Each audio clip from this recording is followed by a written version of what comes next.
Hi viewers, welcome to Politicos media. ప్రస్తుతం మనం మాదాపూర్ ఏరియాలో ఉన్నటువంటి సున్నం చెరువు దగ్గర ఉన్నాం. ఇక్కడికి హైడ్రా అధికారులు వచ్చి నిన్న కూల్చివేతలు చేయడం జరిగింది తాజాగా. అయితే ప్రస్తుతం ఇక్కడ ఏమేమి కూల్చి చేశారు, ఈ కూల్చివేతల గురించి ఇక్కడ స్థానికులు ఏమంటున్నారు, వాటి గురించి మనం పూర్తి వివరాలు తెలుసుకుందాం. దానికన్నా ముందు ప్రస్తుతం మనం ఇక్కడ ఏదైతే సున్నం చెరువు అనుకుంటున్నామో సున్నం చెరువు పరిసరాలని, తర్వాత హైడ్రా అధికారులు కూల్చేసిన భవంతులను మనం ఇక్కడ చూడొచ్చు. ప్రస్తుతం ఇది మాదాపూర్ పరిధిలోని సున్నం చెరువు ఏరియా ఇది. అయితే ఇక్కడ ఉన్నటువంటి ఏదైతే ఫుల్ ట్యాంక్ లెవెల్ బఫర్ జోన్లో నిర్మించిన షెడ్లు, భవనాలు ఏవైతే ఉన్నాయో వాటిని అధికారులు కూల్చేయడం జరిగింది. ఇక్కడ ఏదైతే ఎఫ్టీఎల్లో సర్వే నెంబర్లు 12, 13, 14, 16లో కబ్జాదారులు 10ల సంఖ్యలో షెడ్లు నిర్మించి వ్యాపారాలు చేస్తున్నారని చెప్పేసి హైడ్రాకు భారీ ఎత్తున ఫిర్యాదులు వెలువెత్తడంతో హైడ్రా అధికారులు రంగంలోకి దిగి ఇక్కడ కూల్చివేతలు చేపట్టడం జరిగింది. అయితే ఇక్కడ ఉన్నటువంటి చిన్న చిన్న షాపులు, హోటళ్ళు కూడా ఇందులో భాగంగానే హైడ్రా అధికారులు కూల్చివేశారు. ఈ సందర్భంగా ఇక్కడ ఉన్నటువంటి ఎవరైతే ఆ షాపుల యజమానులు ఉన్నారో వాళ్ళు కన్నీటి పర్యంతం అవ్వడం, తర్వాత ఆత్మహత్య యత్నం చేసుకోవడం మనం చూసాం.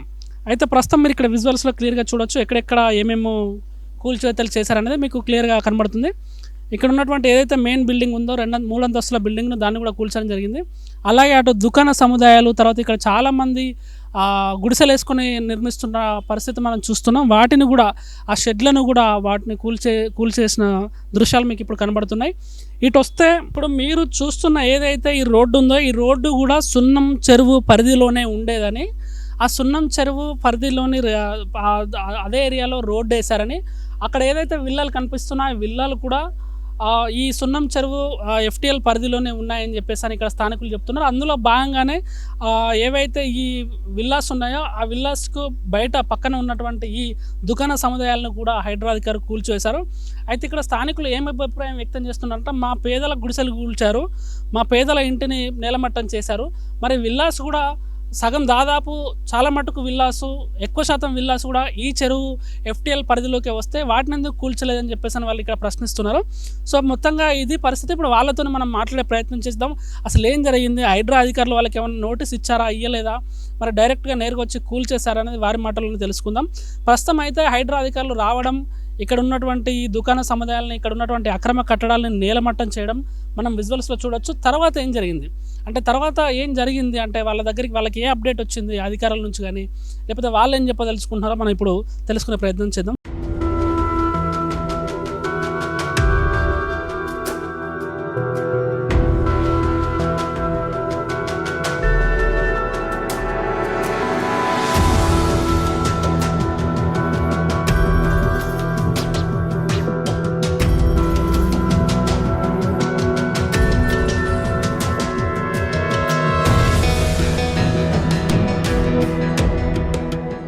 సో ఇది మొత్తానికైతే మనం ఏదైతే సున్నం చెరువు అనుకుంటాం, ఇది ఒకప్పుడు ఈ చెరువు మొత్తం 26 ఎకరాల్లో విస్తీర్ణంలో ఉండేది. కానీ ఇప్పుడు దాదాపు ఒక 10 ఎకరాల విస్తీర్ణానికి కుంచుకుపోయింది. 10 నుంచి 15 ఎకరాల విస్తీర్ణానికి మాత్రమే కుంచుకుపోయిందని చెప్పని ఇక్కడ స్థానికులు వాపోతున్నారు. అయితే ఇక్కడ ప్రస్తుతం మనం ఇక్కడ స్థానికులతో మాట్లాడే ప్రయత్నం చేద్దాము. ఆ కూల్చేతలు చూడొచ్చు, మనం అంతా కూల్చేసారు. ఇక్కడ కూల్చేసిన తర్వాత వీళ్ళు మళ్ళీ ఇక్కడ ఉన్నటువంటి గుడిసెలు ఎవరైతే నివాసం ఉంటున్నారో వాళ్ళందరూ మళ్ళీ తాత్కాలికంగా షెడ్లను నిర్మించుకుంటున్నారు, ఏర్పాటు చేసుకుంటున్నారు. ఇక్కడ ప్రస్తుతం మనతో స్థానికులు ఉన్నారు. చెప్పండి సార్, ఏమైంది అసలు? హైడ్రా అధికారులు వచ్చి కూల్చేశారు కదా, దాని గురించి ఏమంటారు? దీని గురించి మనం చెప్పడానికి లేదేమో. హైడ్రాకు వచ్చింది అది వేరే విషయం. ఇది మనము గరీబోళ్ళు ఉన్నారు, గరీబోళ్ళకు ఏం చేస్తలేదు. ఇంత పెద్ద పెద్ద విల్లాస్ కట్టినారు, దానికి ఎందుకు తీస్తలేదు? విల్లాసు ఏదైతే full tank level buffer zone పరిధిలో కట్టిరని మీరు అంటున్నారా? లేదన్న, అది కూడా ఎఫ్టీఎల్లోనే ఉన్నాయి, తలా భూమిలోనే ఉంది. మనం చిన్నప్పటి నుంచి చూస్తున్నాం, అది ఎఫ్టీఎల్లోనే ఉంది. దానికి ఎందుకు పొలగొట్టలేదు? ఇక్కడ ఉన్న ప్లేస్కి కొట్టినారు, గరీబ్ వాళ్ళు గుడిసెలు వేసుకున్న వాళ్ళకు కొట్టినారు. అక్కడ ఎందుకు? ఇది పెద్ద బిల్డింగ్ ఉంది, ఎందుకు కొట్టలేదు? అది ధరంగుండు అని, ఇది మొత్తం ధరంగుండు అని నేను చిన్నప్పటి నుంచి వింటాం, ధరంగుండు అని. దాని పక్క ఎందుకు ఇది పెద్ద బిల్డింగ్ వచ్చింది? అప్పుడు ఏం లేదు. కేసీఆర్ గవర్నమెంట్లో మంచి చేసినారు. ఒక నాలా తీసడానికి వాళ్ళ ఇల్లు పొలగొట్టడానికి చూసినారు, వాళ్ళు చేసినారు, ఏమో మంచితనం చేసినారు. దానివల్ల వాళ్ళకు పబ్లిక్ ప్రాబ్లం చేస్తే చేయలేదు, వాళ్ళు ఏమో మంచి చేసినారు. ఆయన చాలా మంచి చేసింది. లైక్ కాంగ్రెస్ గవర్నమెంట్ పెద్దవాళ్ళకు కాపాడుతున్నారు, చిన్న వాళ్ళకు వేస్తున్నారు.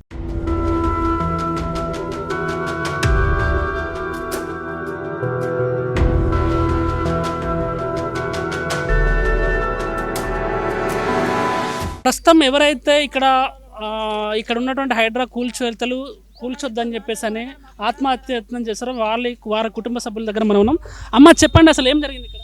మొన్న పొద్దుగాల ఆదివారం పొద్దున్నే 6 గంటల వరకు వచ్చేసి గుడిసెలన్నీ కూలగొట్టారు సార్.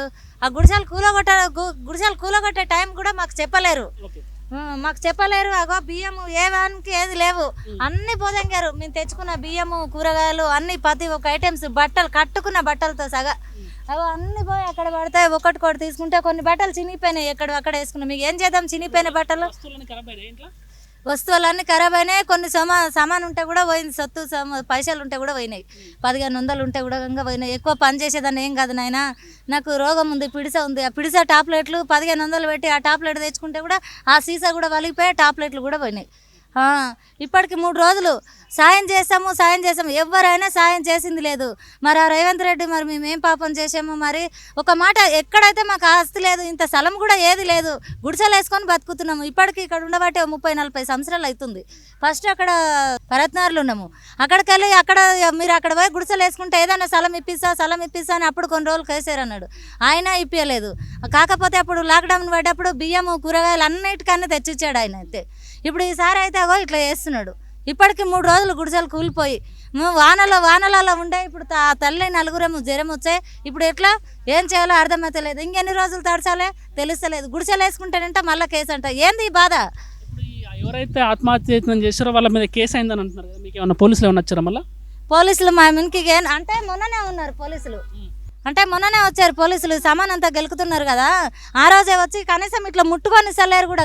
ముట్టుకొని ఎక్కడ కొట్టడానికి వస్తుంటే ఎట్లా కొడతామని మేము కూడా అడిగితే మాకు సార్ చెప్పాడు, రేవంత్ రెడ్డి చెప్పాడు కొడుతున్నామంటే సరే ఆయన ఇంటికాడికే తీసుకుపోయి చంపేయండి అమ్మ అందరిని అని చెప్పాము.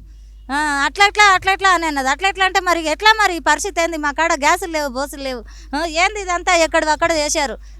డ్రమ్ము కూడా వలగొట్టారు, నీళ్ళ డ్రమ్ము కూడా మోసుకుంటాము. పానం బాగాలేకున్నా కూలి చేసుకుంటాము. పొద్దుగాల పోతే మీకు 5 గంటలకు వస్తాము. అదే టైంకి కూలి దొరుకుతుంది, కూలి దొరకదు. ఈ నెలంతా వానలలో ఏదానికి ఏది లేక జ్వరాలు వచ్చి పడ్డాం. మా ఆయనకైతే రక్త కణాలు తక్కువ ఉన్నాయి, ఎర్ర కణాలు తక్కువ ఉన్నాయని ఆయనకు 25,000 తక్కువ అయినాయి. కానీ అట్లా ఉన్నాడు ఆయన. తానం చేయమంటే కూడా చేసలేడు. నీళ్లు పెడతాయా తానం చేయంటే వద్దమ్మా జ్వరం వస్తుంది. ఒక అన్న గది గట్లు ఇచ్చిండు, అక్కడ వేసుకొని ఉండండి అమ్మ అంటే గట్ల వేసుకొని అక్కడ ఉన్నాం. ఇక్కడ సామానే తడిచిపోతుంది. బియ్యం అన్నిటికన్నా పోయినాయి. ఇప్పుడు పోయి మళ్ళీ ఒక 15 కిలోలు తెచ్చుకున్నాం, ఒక 500 ఉంటాయి. ఏ దానికి ఏది లేకపోతే కూడా ఇంత గోసలు ఉన్నాయి సార్. మళ్ళీ గుడి ఏదో ఒకటి, మాకైతే ఎక్కడ స్థలం లేదు కాబట్టి మేము ఇట్లా ఉన్నాము. అంటే మీరు గవర్నమెంట్కి ఏం చెప్పదలుచుకుంటారు? రేవంత్ రెడ్డికి ఏం చెప్పదలుచుకుంటున్నామంటే, మేము ఇక్కడ గుడిసెలు వేసుకుంటే మా మళ్ళీ గుడిసెలు పీకేసి కేసు అంటున్నారు. అదే లెక్కల కేసు. సరే కేసు అనుకో, మాకు ఎక్కడైనా స్థలం చూపెట్టు, స్థలంలో గుడిసె వేసుకుంటాం. స్థలం కాదంటే మాకు ఇండ్లు చూపెట్టు, 2 బెడ్రూమ్లు ఉన్నాయన్నారుగా, ఏదన్నా ఒకటి మీ దయ వల్ల చూపెట్టుండే అక్కడ ఉంటాం.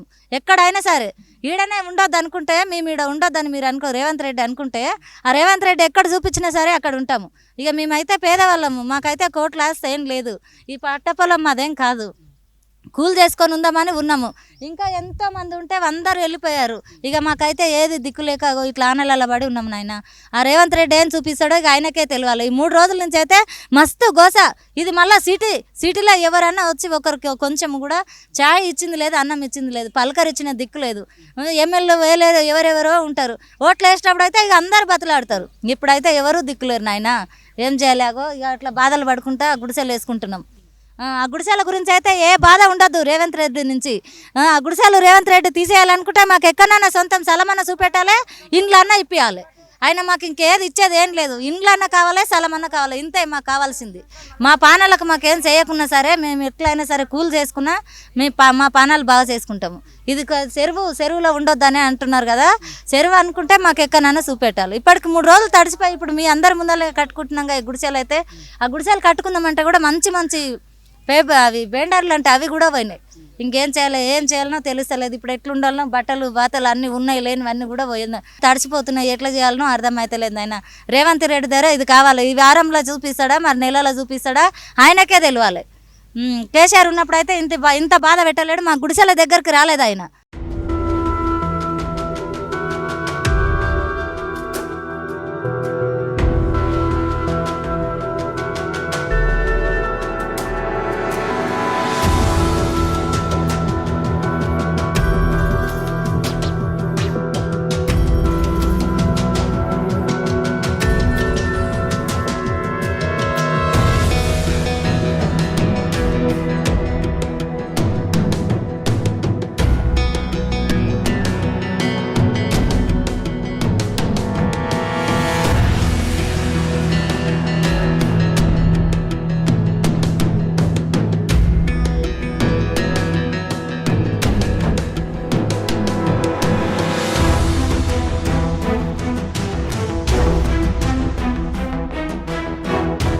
నుంచి 4 రోజులే ఉపవాసం పట్టుకుంటున్నాం.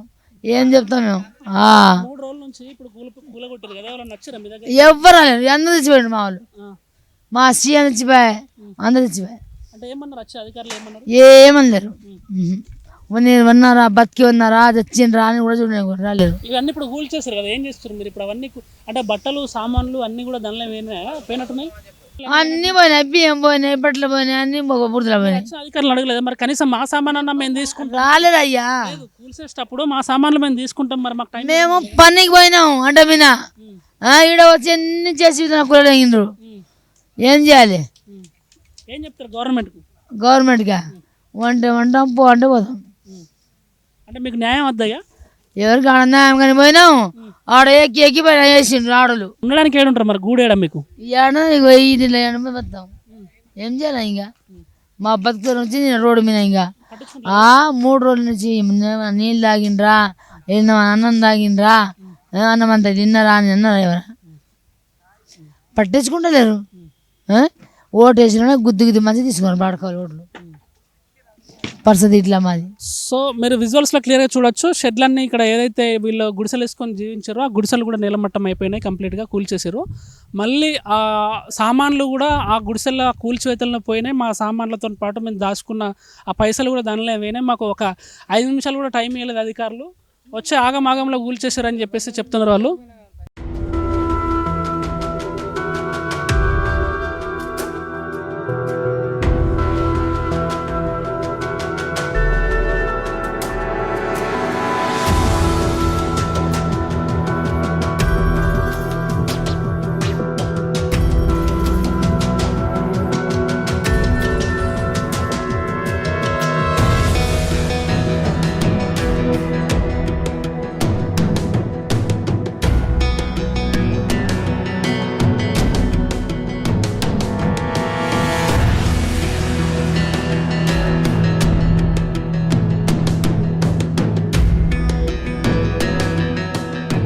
ఇక్కడ మనం విజువల్స్ చూడండి. ఇక్కడ కంప్లీట్గా పూర్తి నేలమట్టం చేసేసారు. వీళ్ళకు కనీసం ముందస్తు సమాచారం లేకుండా వీళ్ళ సామాన్లు కూడా లోపలనే పోయినాయి అంటున్నారు.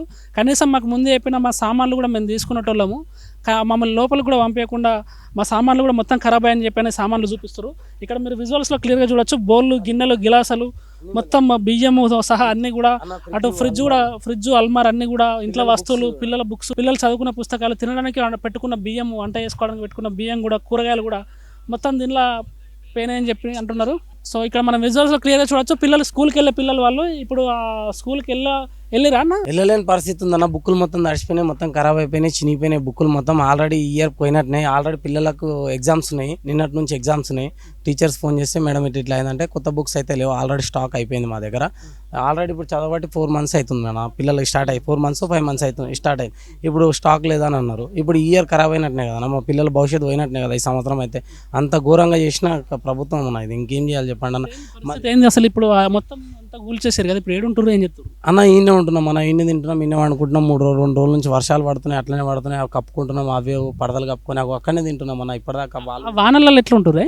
అన్న తప్పదన్న ఏం చేస్తాం, ఎక్కడ పోవాలన్న, ఏడ పోవాలి, ఎక్కడ ఉండాలి, ఇగో ఈ బండ్లో కూర్చుంటాం, గా బండ్లో కూర్చుంటాం, వాన పడ్డప్పుడు మళ్ళీ వస్తున్నాం, చీపురుతో కొట్టుకుంటున్నాం, గావే బొంతలు వేసుకొని వండుకుంటున్నాం, ఆ గొలవ పట్టేసినాం చూడండి. ఈ రోజు రేకులు వేయించుకుంటున్నాను, ఎందుకంటే వర్షం మళ్ళీ దబ్బాంచి పడితే ఏదో తుఫాను ఉందని అంటారు అని చెప్పి రేకులు వేయించుకొని పరిస్థితి నడిపించుకుంటున్నాను. అంటే మీకు ఇది తెలియదు చెరువు స్థలంలో ఇది కట్టద్దు ఉండదు ఇక్కడ అన్న 18 సంవత్సరాలు అయిందన్న మేము ఉండేవాటి 18 సంవత్సరాల నుంచి ఏ రోజు కూడా చెరువు స్థలం అని ఆ స్థలం అని ఎవరు అనలేరు. ఏ సీఎం వాళ్ళు వచ్చి మమ్మల్ని ఇంత దమ్ చేయలేరు, ఏ సీఎం వచ్చి హైడ్రాలు తీసుకురాలేరు, ఏ సీఎం వచ్చి మమ్మల్ని ఇబ్బంది పెట్టారు. పట్ట స్థలం అనేది మీకు రిజిస్ట్రేషన్ ల్యాండ్ అన్న, రిజిస్ట్రేషన్ ల్యాండ్ నేను లోన్ కూడా తీసుకున్నా, 20 లక్షలు లోన్ తీసుకున్నా నా భూమి మీద. నా భార్యకు బాగలేకపోతే నాకు ₹1 ఇస్తామన్నారు, వద్దు సార్ నేను కట్టలేను, నా పరిస్థితి అంతా లేదు, నా భార్యకు బాగాలేదు అని ఒక 8 లక్షల దాకా ఆమె ఖర్చు అయినందుకు నేను 20 లక్షలు లోన్ తీసుకోవాల్సి వచ్చింది. మరి నా కబ్జాదారునైతే నేను గిన్నెలు ఎందుకుంటానా? ఇప్పుడు కబ్జాలు చేసుకుంటామంటే మేము ఎందుకుంటామన్నా? మాకు లేవుట్ ల్యాండ్ అమ్మిర్రు, తీసుకున్నాడు మా నాన్న, మేము రిజిస్ట్రేషన్ హోల్డరు, ప్రాపర్టీ ట్యాక్స్లు కడుతున్నాము, రిజిస్ట్రేషన్ ఉంది, ఇంకోటి మాది కరెంటు బిల్లులు ఉన్నాయి, అన్నీ ఉన్నాయి. మేము కబ్జాగాళ్ళం అయితే గీ రేకుల రూమ్లలో ఎందుకుంటాం, మన గీ గోడలు కట్టుకొని ఎందుకుంటాం చెప్పి పెద్ద పెద్ద బిల్డింగ్లలో ఉంటాం. కబ్జాదారులు అంటే ఒక మాటేనా? 100 ఎకరాలు కబ్జాలు చేసిన వాళ్ళు ఏమో పక్కకు పోయారు. గీ యశోద హాస్పిటల్ ఏదో గిడ కడుతురు చూడన్న, గిడ చెరువు కాదన్న, రోడ్డు మీద హైటెక్ రైల్వే స్టేషన్ కాడ అది మొత్తం చెరువులు ఉందన్న. మేము చూసినాం, మేము పోయి చేపలు పట్టుకుంటుంటాం. విల్లాలు మొత్తం చెరువులు ఉన్నాయన్న, అవి మొత్తం చెరువులు ఉన్నాయి. అక్కడ ఒకటి ఇగో ఇప్పుడు కడుతురు చూడన్న, నాకు ఆ బిల్డింగ్ నుంచి ఉందన్న ఇరిగేషన్ లక్ష్మీనారాయణ కుంభకయ్యి ప్రతాప్ రెడ్డి అనే వాళ్ళతో కుంభకయ్యి వాళ్ళ దగ్గర డబ్బులు తీసుకొని మమ్మల్ని పేదవాళ్ళం నన్ను కూడా అడిగిండు. నా 5 lakhs అడిగిండు 8 months క్రితం. 5 lakhs అడిగిండు, దీన్ని కూలగొట్టిండు. ముంగల్ది కూలగొడితే ఎందుకు కూలగొడుతున్నావు సార్ అని అడిగిన. నువ్వు వితౌట్ నోటీస్తో ఎందుకు కూలగొడుతున్నావు అంటే అప్పుడు మాట్లాడలేడు. అప్పుడు కొద్దిగా వారైంది. తర్వాత నన్ను అడిగితే నా దగ్గర లేవు సార్, నేను ఇయ్యనని చెప్పిన. ఇయ్యనన్నందుకు ఆయన హైడ్రా కమిషనర్ వచ్చినప్పుడు మావే చూపించిండు, కానీ అవన్నీ చూపించలేడు అన్న, అవన్నీ చూపించలేడు. ఇగో గివి చెరువులో లేదా, ఇగో ఇది చూడన్న, గీ 3 బిల్డింగ్లు ఏడున్నాయన్న చెప్పండి. చెరువు బూడ్చి కట్టిన బిల్డింగ్లు అన్న ఇవి. ఇగో ఆ బిల్డింగ్ అయితే అలా కడుతురో చూడన్న, ఇప్పుడున్న బిల్డింగు ఆ బిల్డింగు, ఇగో ఇది ఇంట్లో ఉన్న మొత్తం విల్లాస్ అన్న. ఇగో ఇది వీడియో చూడండి మీరు. నేను మొత్తుకుంటున్న 15 సంవత్సరాల క్రితం తీసిన మొర్రో అయినా చూడండి, నా బాధలు చూడండి, మా బాధలు చూసి మమ్మల్ని ఆదుకోండి, గిట్లాంటి వాళ్ళని కొట్టండి, కానీ మాలాంటి వాళ్ళని హైడ్రా ఎవరి గురించి అన్న, మాలాంటి వాళ్ళని కొట్టండి కన్నా. ఇది చెరువు అన్న, ఇది వెనకాల రోడ్డు, ఇగో ఇది వెనకాల చిన్న రోడ్ అన్న. ఇగో స్తంభాలు, ఈ స్తంభాలు చూసుకోండి అన్న, నేను ఎక్కడిదో తీసుకొచ్చి మీకు చూపిస్తలేను. ఈ స్తంభాలు చూసుకోండి, మీకు రియాలిటీ ఉంటుంది. ఇగో ఈ చెరువులో విలాస్ కట్టిరన్న, ఇది వీడియో తీసి అన్న, ఇది తీసి ఒకసారి మీరు లైవ్ చేయండి అన్న. ఇది చేసినాక రేవంత్ రెడ్డి కన్నా అర్థమవుతుంది, హైడ్రా రంగనాథ్ సార్ కన్నా తెలుస్తుంది మాలాంటి వాళ్ళని కొట్టుడు కరెక్టా, వాళ్ళని కొట్టుడు కరెక్టా అనేది. ఒకసారి చూడండి అన్న. ఇగో జేసీబీలు మునిగిపోయినాయి, కంటైనర్లు మునిగిపోయినాయి, అలా చెరువులో కట్టిరన్న అంత పెద్ద విలాసులు. కానీ వాళ్ళకు వచ్చిన ప్రాబ్లం మాకు ఏ రోజు రాలేదన్న, వాటర్ది ఏ రోజు మునిగిపోలేదన్న. గత 18 సంవత్సరాల నుంచి ఏ రోజు మేము కంప్లైంట్ ఇవ్వలేదన్న మనం మునిగిపోయిందని. మరి ఈరోజు నాకు కొత్త 1 నెల క్రితం హైడ్రా తెచ్చి మమ్మల్ని అందరిని కూల్చివేసేస్తామంటే మేము ఎక్కడ పోవాలన్నా? మా నాన్నగారు ఉన్న స్థలము ఏదో మూలిగి ఆడాయిడ చేసి చిట్టీలు కట్టి అవి కట్టి ఇవి కట్టి కొన్న స్థలాన్ని నేను పొడగొట్టుకుంటే ఎంతవరకు న్యాయమన్నా? ఈరోజు నేను పెట్రోల్ పోసుకొని తలగబెట్టుకోవడానికి సిద్ధమైతే నా మీద కేసు పెట్టిరు, కానీ మరి గవర్నమెంట్ మీద ఎందుకు పెట్టలేదన్న కేసు? ఇప్పుడు మీరు ఏదైతే ఆత్మహత్య యత్నం చేసారో దాని మీద కేసు నమోదైందని మీకు తెలుసా నాకు చెప్పారు. పోలీసులు వచ్చారు ఎవరన్నా? పోలీసు వాళ్ళు రాలేరన్నా, నాకు ఆల్రెడీ పంపించారు. నీ మీద మిస్సెస్ మీద మీ తమ్ముని మీద కేసు బుక్ అయిందని చెప్పారన్న, మా ఫ్రెండ్సే చెప్పారు. సరే బుక్ అయితే చాలా మంచిది, ఎందుకంటే నేను కూడా కోర్టుకి వెళ్తాను. కోర్టుకి వెళ్ళి మీడియా సోదరులు అందరిని తీసుకెళ్తాను. ఆ రోజు తీసుకొని వెళ్ళి కాలు మొక్కైనా సరే తీసుకెళ్ళి అడుగుతాను, కోర్టులోనే అడుగుతాను, నా న్యాయం ఏం చేసారు సార్, నా గురించి మీరు ఒక్క మాట చెప్పండి. నేను కోర్టును సందర్భిస్తే నేను కోర్టు అని అడిగితే లాయర్ ఏమన్నారు, కోర్టు నోటీస్ ఇస్తలేదు, కోర్టు కూడా చేతులు ఎత్తేసిందంటే మీరే న్యాయం చేయనప్పుడు మరి మేము చచ్చిపోకపోతే ఏం చేయాలి సార్? మేము ఏ స్థితిలో ఉన్నాం సార్? మేము రాజ్యాంగం రాయని దాంట్లో ఉన్నామా, రాజ్యాంగం రాసిన దాంట్లో ఉన్నామా, లేకపోతే మాలాంటి వాళ్ళకు గరీబులకు మీ చట్టం లేదా అని అడగాలనుకుంటున్నాను నా జడ్జి గారిని. ఎందుకనంటే నా ఇల్లు పోతుంది కాబట్టి నేను పెట్రోల్ పోసుకున్నానా, నా భార్య పెట్రోల్ పోసుకుని, నా పిల్లలు పెట్రోల్ పోసుకుంది, చచ్చిపోవడానికి సిద్ధమైనాం మేము, నా ఇల్లు పోతుందని. మరి నేను ఎదుటోళ్ళ మీద నేను దాడి చేయలే కదన్నా, నా మీద కేసు పెట్టడానికి ఏమన్నా? నా బాధ, నా కడుపులో బాధ నేను చెప్పుకుంటున్నా, నేను చచ్చిపోవడానికి రెడీ అయినా. నా మీద కేసు పెడితే అదే కోర్టుకు పోయి సార్ మరి నా మీద కేసు లేనప్పుడు, నాది ఏం లేనప్పుడు నన్నెందుకు మరి ఆ రోజు నన్ను రానియలేరు, నాకు ఎందుకు నోటీస్ చేయలేరు అంటే నేను మనిషిని కాదా, నా దగ్గర డాక్యుమెంట్స్ లేదా, నేను డబ్బులు పెట్టి కొనలేదా, కడుపు చంపుకొని కొన్నా, అట్లాంటి పెద్దోళ్ళని వదిలేసారు, మాలాంటి వాళ్ళని కొట్టిరు, ఎందుకు సార్? మరి దీనికేం న్యాయం, దానికేం న్యాయం సార్ చెప్పండి. ట్యాక్స్ అడుగుతారా? గరిపట్టి, నల్ల బిల్లు అన్నీ కడుతున్నాం సార్, అన్నీ ఉన్నాయి మా దగ్గర, అన్నీ అప్ టు డేట్ నెల సార్ మీకు ఏ బిల్లు వచ్చినా నెల రోజు మళ్ళీ ఒక రోజు దాటనీయం. ఎందుకనంటే ప్రాబ్లం ఎవ్వరిది మాకు వద్దు. సంవత్సరంలో ఒకసారి పోయి ప్రాపర్టీ ట్యాక్స్ కడతాం, అన్నీ కడతాం సార్. మేము కట్టకుండా మేము వాళ్ళలాకి ఇళ్ళకి ఎగేసిపోయేటోళ్ళం కాదు, వాళ్ళలాకి ఇళ్ళకి ముంచేసిపోయేటోళ్ళం కాదు. ఎందుకంటే మా కడుపు తిప్పలు మాకు తెలుసు. మా ఇల్లుకి ఏమైనా ప్రాబ్లం అవుతుందేమని చెప్పి మాకు రేపు నాటికి అరే నీ అమ్మ ఎవడన్నా వచ్చి ఏం కట్టినావు ఏం చూపినావు కట్టలేవు గవర్నమెంట్ కంటారేమని అన్నీ కట్టుకుంటూ వస్తున్నాం సార్. అన్నీ ఉన్నాయి సార్ మా దగ్గర, లేదంటే ఏం లేదు. కానీ ఇంత దారుణంగా నోటీస్ లేకుండా వితౌట్ నోటీస్తో పొద్దున 5 గంటలకు ఆదివారం రోజు వచ్చి కూలగొట్టడం ఎంతవరకు న్యాయం సార్? వాళ్ళకు భార్య పిల్లలు ఉన్నారు, లేరా సార్? మీరు ఏం చెప్పదలుచుకుంటారు అంటే ప్రభుత్వానికి కానీ ఇప్పుడు ముఖ్యమంత్రికి కానీ లేకపోతే అధికారులకు కానీ ఏం చెప్పదలుచుకుంటారు? న్యాయం ఎట్లయితే న్యాయం వస్తుందని మీరు అనుకుంటారు? ఒక్క మాట సార్, కాంగ్రెస్ వస్తే 100 గజాలు ఉన్నోళ్ళకు ఫ్రీ ఇల్లు కట్టుకోండి డబ్బులు ఇస్తాం అన్నారు సార్. అన్నారా లేదా సార్? అరే కాంగ్రెస్ వస్తే నిజంగా 100 గజాలకు ఇల్లు పైసలు ఇస్తారేమో కట్టుకోవచ్చు కదా ఇల్లు, కాంగ్రెస్ ప్రభుత్వం వస్తే మన పబ్లిక్ గవర్నమెంట్ అన్నారు కదా అని మేము అనుకున్నాం సార్. కానీ ఇంత మోసం చేస్తారు అనుకోలేం సార్. అయితే మేము అడగాల్సింది ఒకటే, నా ఇల్లు కూలగొట్టిరు, నేను కట్టుకోనికే మళ్ళీ ఒక 3-4 ఏళ్ళు కావాలి. నేను కట్టాలంటే అన్ని రూపాయలు పెట్టి అంత సంపాదించాలంటే 3-4 ఏళ్ళు కావాలి. నన్ను మరి ఇంత బాధ పెడుతున్నారు. మరి ఏ రోజైనా వచ్చి మరి ఏంద్రబాబు ఏంది పరిస్థితి ఎవరైనా వచ్చి అడిగిన వాళ్ళు లేరు సార్, మమ్మల్ని ఆదరించిన వాళ్ళు లేరు. ఇప్పుడు నేను గవర్నమెంట్కి చెప్పాల్సింది ఒకటే సార్, ఇప్పుడు నేను నష్టపోయినా నాలాగా ఎంతోమంది సోదరులు ఉన్నారు, అక్కలు ఉన్నారు, అమ్మలు ఉన్నారు, చెల్లెళ్ళు ఉన్నారు. ఎవ్వరి కలకల అవసరం మంచిది కాదు సార్. వద్దు సార్ మా లాంటి పేదలను కొట్టకు, వద్దు సార్ నీ హైడ్రా వద్దు. ఎందుకంటే ఈ హైడ్రామా సార్, మాకు తెలిసిన కాడికి హైడ్రామా అని ఇన్నే కనిపిస్తుంది సార్. మీలాంటి వాళ్ళకి కనిపిస్తలేదా సార్? కోర్టుకు కనిపిస్తలేదా? రాజకీయ నాయకులకు కనిపిస్తలేదా? హీరోలకు కనిపిస్తలేదా? ఎవ్వరికి కనిపిస్తలేదు సార్. వచ్చిపోయే పబ్లిక్ చిన్న పిల్లని అడిగితే చెప్తాడు సార్ ఇట్లాంటివి కూలగొట్టిన హైడ్రామా కదా సార్? మీరు చెప్పండి. మీ పేరేంది? నా పేరు వెంకటేష్ సార్. నా పేరు. వాళ్ళు ఏం చెప్తున్నారు అంటే మీరు ఇక్కడ వాటర్ ప్లాంట్స్ పెట్టి బోర్లు వేసి నీళ్ళ దంద చేస్తున్నాం అంటారు. నీళ్ళ దంద సరే సార్, వాటర్ ప్లాంట్ పెట్టి నీళ్ళ దంద చేస్తున్నారు కదా, వీళ్ళు నీళ్ళ దంద ఎక్కడుందో చూపించమని సార్. మరి మేము ఇది ఏమంటారు అంటే చెరువు చుట్టూ 20-25 బోర్లు వేసిండు వెంకటేష్ అనే వ్యక్తి. ఆ బోర్లతోనే ఇక్కడ ఉన్నటువంటి కాలేజీలకు, స్కూళ్ళకు, హాస్టళ్లకు నీళ్లు సప్లై చేస్తాను ఈ ట్యాంకర్ల ద్వారా అంటారు. ఆ ట్యాంకర్ ఎవరిది? Water supply sir. ఒక మాట, ఈ వాటర్ సప్లై మా వాళ్ళదే. కానీ ఒక మాట సార్, మేము ట్యాంకర్ వాటర్ సప్లై చేస్తున్నాం కదా, ఎక్కడి నుంచి చేస్తారు, ఎవరు చేస్తారు? ఫస్ట్ అది బంద్ చేపియాలి కదా సార్. మీరు బంద్ చేపించకుండా నా ఇల్లు కూడా సరే నేను వాటర్ సప్లై చేస్తున్నా అని చెప్తున్నారు మీరు. సరే నేను ఒప్పుకుంటున్నా, నేను వాటర్ సప్లై చేస్తే మరి వాటర్ సప్లై చేసిన వాళ్ళని పీకేయాలి కానీ పూటకాలంగా పీకేయాలి. నేను 20 బోర్లు వేసినాను ఎట్లా చెప్పారు సార్ మీరు? నా దగ్గర 20 బోర్లు ఉన్నాయని చూపించండి సార్, పీకేయండి. ఎందుకు పీకలే? గివెందుకు చేసుకుంటా? 20 బోర్లు ఉంటే సార్ గీడెందుకుంటాం సార్? 20 బోర్లు ఉంటే అట్లా బిల్డింగ్లో పోయి ఉంటుంది. పేపర్ చూసారా? మీ గురించి వచ్చిన పేపర్లో చూసారు? నేను చూడలేదు సార్, నాకు చదువు రాదు సార్. నాకు చదువు రాదు, నేను చూడలే. ఇప్పుడు ఒక మాట సార్, ఒక చిన్న మాట, ఈ చెరువు చుట్టూ బోరింగ్ లేసి ఈ బోరింగ్ నీళ్ళతో దందా చేస్తుండ. సరే ఓకే సార్. ఇప్పుడు చెరువు చుట్టూ బోరింగ్ లేసి బోరింగ్తో దందా చేస్తున్నారు కదా, ఆ బోరింగ్లు వీకండి సార్. బోరింగ్లు ఏవి మళ్ళీ పీకలేరు ఎందుకు? బోరింగ్ లేడున్నాయి, మీరు లేదు కాబట్టి మీ దగ్గర లేదు. ఇప్పుడు సార్ నిప్పు ఉంటేనే పొగ వస్తుంది, అవునా కదా? ఇప్పుడు బోరింగ్లు ఉన్నాయన్నారు కదా, బోరింగ్లు చూపించండి, ఎక్కడున్నాయో చూపించండి ఫస్ట్. ఎవరో సార్ అక్కడ సైడ్ 3 నుంచి బోర్లు ఉన్నాయి, మీకు ఇప్పుడు చూపిస్తాం మీకు కావాలంటే. సైడ్ 3లో బోర్లు ఉంటే ఇక్కడ చెరువులకి చేసి దగాకోరులు ఈ బిజినెస్ చేస్తుంటే, సరే వాళ్ళు చేస్తుంటే ఈడ ఉన్నందుకు సున్నం చెరువులో వెంకటేష్ చేస్తుంటే 25 బోర్లు అంటే ఆ 25 బోర్లు ఏడున్నాయో చూపించండి సార్. దాని ఏముంది? చూస్తా, నేను కూడా చూస్తా. 25 బోర్లు వెంకటేష్ పేరు మీద ఉంటే చూస్తా సార్. దాని ఏముంది? బోర్లు చేసి దందా చేసి లక్షల కోట్లు సంపాదిస్తే మరి బిజినెస్ ఆపకుండా ఇల్లు ఎందుకు కూలగొడతాయి సార్ నువ్వు? ఇది కరెక్టే సార్, న్యాయం అడిగిరు, దాన్ని కూడా మేము సమాధానం చెప్పాలి. ఆ బోర్లు వేసుకొని మరి 10-20 బోర్లు వేసుకొని ఆ బోర్ల పైసలతోటి ఎన్ని బిల్డింగ్లు కొన్నాం, ఎన్ని బోర్లు కొన్నాం. మరి విలాసులు ఎందుకు ఇడిచిపెట్టిర్రు? మా కొంపల మీద ఎందుకు పడ్డారు? మరి అవే బోర్లు ఉంటే బయట ఇంకేమన్నా కొనుక్కొని ఉంటుంటాం కదా. మరి బయట అవి గతి లేకనే కదా ఆ పైసలు ఉంటే అంత సంపాదించిన వాళ్ళం అయితే బయట ఉంటుంటాం కదన్నా. గిడ వచ్చి గీకోగా విలుగులో కొడితే రేకులు కట్టే ఏరుకొచ్చుకొని చెక్కలు అడ్డం పెట్టుకొని ఉండాల్సిన అవసరం ఏంది? గిడ తిని గిడ బతకాల్సిన అవసరం ఏంది? పోయి ఆనే ఉంటుంటి కదా.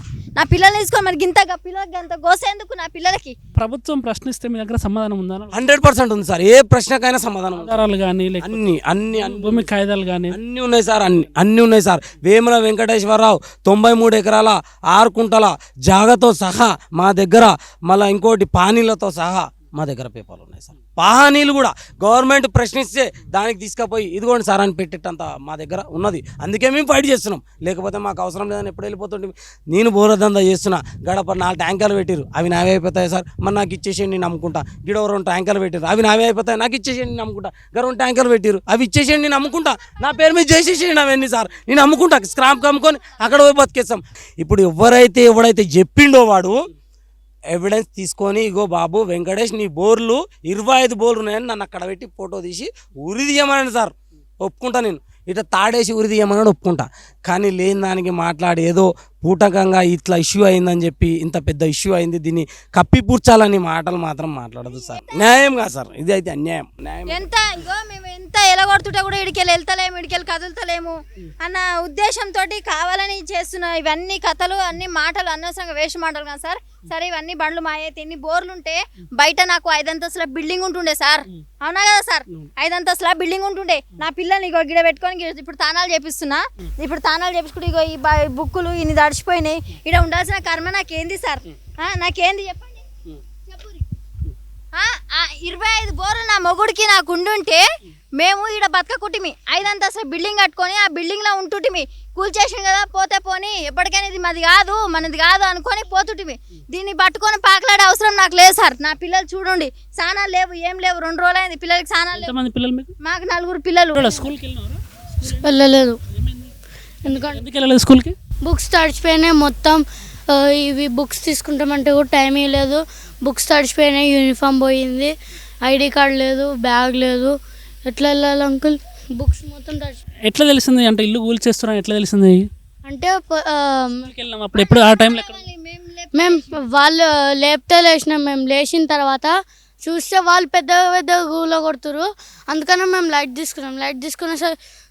దాన్ని బుల్డోజర్ వేసుకొని వచ్చేసి గుడిసెలు గుల కొడుతురు అని దాని మేము సామాన్ దిద్దాం అనుకుంటే వచ్చేసి కూల కొట్టేసారు మా ఇల్లు. అంటే నీ స్కూల్స్, నా అంకుల్ నా బుక్స్ స్కూల్ బుక్స్ ఉన్నాయి, లేకపోతే నేను స్కూల్కి వెళ్ళాలి, హోంవర్క్ చేసుకోవాలి అని చెప్పేసి అని అడగలేదు? అడిగితే కింద పడేసారు. ఏం స్కూల్ బుక్స్ రా అని, మేము ఇల్లు కూల కొట్టాలి అని మమ్మల్ని కింద పడేసి నిలవడానికి టైం లేదంట. అక్కడ మేము బుక్స్ తీసుకుంటాం అంకుల్ అని అంటే వాళ్ళు కింద పడేసి ఒక రౌడీస్ లెక్క బిహేవ్ చేసి వాళ్ళు లోపలికి వెళ్ళకుండా వాళ్ళ సేఫ్టీ మట్టుకు వాళ్ళు చూసుకోరు. ఏంటంటే ఇప్పుడు గ్యాస్ ఉంటుందా, గ్యాస్ వెళ్తుంది అంటే గ్యాస్ పక్కన పెట్టారు అంతే. మేము మా బుక్స్ తీసుకుంటాం, మేము తిండి తీసుకుంటాం అంటే ఏం వద్దన్నారు. అన్ని మమ్మల్ని ఇంకా కొట్టిర్రు, చెప్తే గిటం కొట్టిర్రు తెలుసా. మేము కింద పడి ఏడుస్తుంటే ఎవరు కొట్టారు? పోలీసు వాళ్ళు. ఎవరు కొట్టారు? మమ్మల్ని చిన్న పిల్లల్ని కొట్టారా? ఈ పాపను కూడా పడేసిర్రు. పడేసారా? చెప్పురా. మా ఇల్లుని కూల్ చేసిండ్రు ఎవరు కూల్చారు? పోలీసు వాళ్ళు. ఏం చెప్పి కూల్చారు? కూల్చినప్పుడు ఉన్నావు, ఇక్కడే ఉన్నావా? ఏం జరిగిందమ్మా అప్పుడు? పోలీసు వాళ్ళు వెళ్ళి కూల్ చేసిండ్రు. నువ్వు స్కూల్కి వెళ్తావా? వెళ్ళట్లే. వెళ్ళట్లేదా? మరి ఇప్పుడు ఎక్కడ ఉంటున్నావు? 3 రోజుల నుంచి ఎక్కడ ఉంటున్నావు? ఇక్కడనే ఉంటున్నాం. ఎక్కడ తింటున్నావు, ఎక్కడ పడుకుంటున్నావు? వర్షం పడ్డది కదా, ఎట్లా పడుకున్నావు, ఎక్కడ పడుకున్నావు? ఈయనే అనుకుంటున్నా. తడుస్తున్నావు? వర్షంలో తడవట్లేదా మరి? తడుస్తున్నా. సీఎం సార్ మేము ఎక్కడ ఉండాలి? మా బుక్స్ ఏవి? మా బుక్స్ ఇప్పియండి మాకు. మా బుక్స్ ఏవి? మాకు బుక్స్ లేవు. ఇప్పుడు తినడానికి తినలేదు. బయట వండుకుంటున్నాం, బయట వర్షం పడుతుంటే తడుచుకుంటా వండుకుంటున్నాం. మాకు బుక్స్ లేవు, ఏం లేవు. ఇప్పుడు మాకు ఎట్లా? మీరు ఇప్పియండి. మాకు ఇల్లు కూలగొట్టింది, మాకు ఇల్లు తెచ్చియండి. మాకు నష్టపరిహారం కట్టండి. మాది ఎట్లయితే కూలగొట్టి మాకు బయట లేదు ఇల్లు, మేము ఇక్కడనే ఉంటాం. మేము మా చిన్నప్పటి నుంచి అయితే మేము ఇక్కడనే ఉంటున్నాం. అందరం, మా చెల్లెలు, మా తమ్ముళ్ళు అందరం ఈయనే పుట్టినాం. మా ఇల్లు కూల్చేసారు. మా ఇల్లుకి ఎంత ప్రాపర్టీ ఉందో అది నష్టపరిహారం కట్టండి. మా ఇల్లు ఎట్లా కూల్చారో అట్లా కట్టివ్వండి. మాకు న్యాయం చేయండి. తెచ్చియండి. బుక్స్, వాటర్ బాటిల్స్, సామాన్లు అన్నీ తెచ్చియాలి. ఇల్లు కూడా తెచ్చియాలి.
ఇది సున్నం చెరువు దగ్గర ప్రస్తుతం ఉన్న పరిస్థితి. 26 ఎకరాలు ఉన్నటువంటి సున్నం చెరువు కాలక్రమేణా ఆక్రమణలకు గురవుతుందని చెప్పేసి అని ప్రభుత్వ అధికారులు చెప్తున్నారు. ప్రభుత్వం కూడా అదే చెప్తుంది.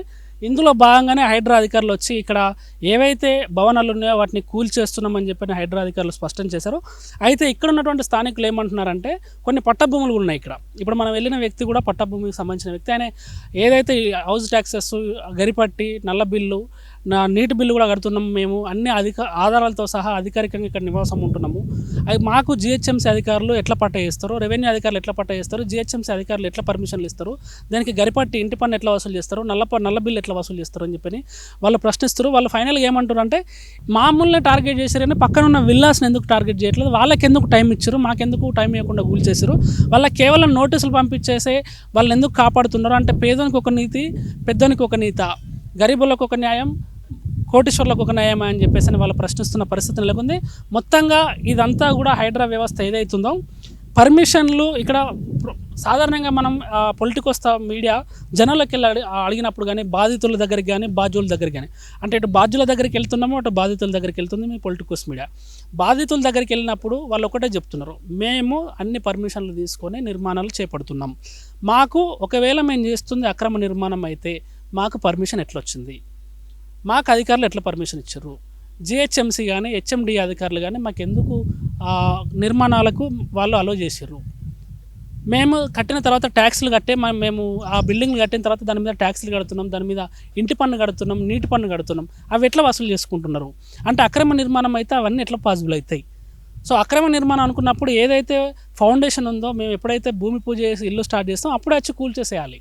అంటే గడిచిన ఇన్నేళ్ళుగా లేని ఇప్పుడు ఎందుకు ఇట్లా చేస్తున్నారు, మా పరిస్థితి ఏంది, సరే ఉన్న ఫలంగా కూల్చేసారు, మా పరిస్థితి ఏంది, ఎవడో ఒక భూ కబ్జాదారుడు భూమిని కబ్జా చేస్తాడు, అక్కడ ఉన్నటువంటి అధికారులతో కుమ్మక్క అవుతాడు, అపార్ట్మెంట్లు లేపుతాడు, 100 అపార్ట్మెంట్లు కడతాడు, దాంట్లో కట్టిన తర్వాత ఇప్పుడు ఆ హైడ్రా అధికారులు వచ్చి అపార్ట్మెంట్ని కూల్చేస్తారు, కూల్చేసిన తర్వాత దాంట్లో అపార్ట్మెంట్ ఉన్న వాళ్ళ పరిస్థితి ఏంది అంటే మా పరిస్థితి ఏంది అని చెప్పేసి అని వాళ్ళు మనల్ని ప్రశ్నిస్తున్న పరిస్థితి నెలకొంది మీడియా తరఫున. సో మొత్తానికైతే ఫైనల్గా దీని మీద రాబోయే రోజులలో హైడ్రాకు సంబంధించి విధి విధానాలు ఎలా ఉంటాయో, బాధితులకు రేవంత్ రెడ్డి సర్కార్ ఏ విధంగా న్యాయం చేయబోతుంది అనేది మనం వేచి చూడాలి. మొత్తంగా అయితే బాధితులు వాళ్ళ గోడును పొలిటికోస్ మీడియా వేదికగా వెలిపించుకున్న సంగతి మనం చూసాం. సో ఫైనల్గా మొత్తంగా ఇది పరిస్థితి. దీనికి సంబంధించిన మరే అప్డేట్స్ కోసం మీరు నిరంతరం ఫాలో అవుతూ ఉండండి పొలిటికోస్ మీడియా. నేను మీ Rajamahendra. Please subscribe to the channel and download the Politicos app from the links in the description.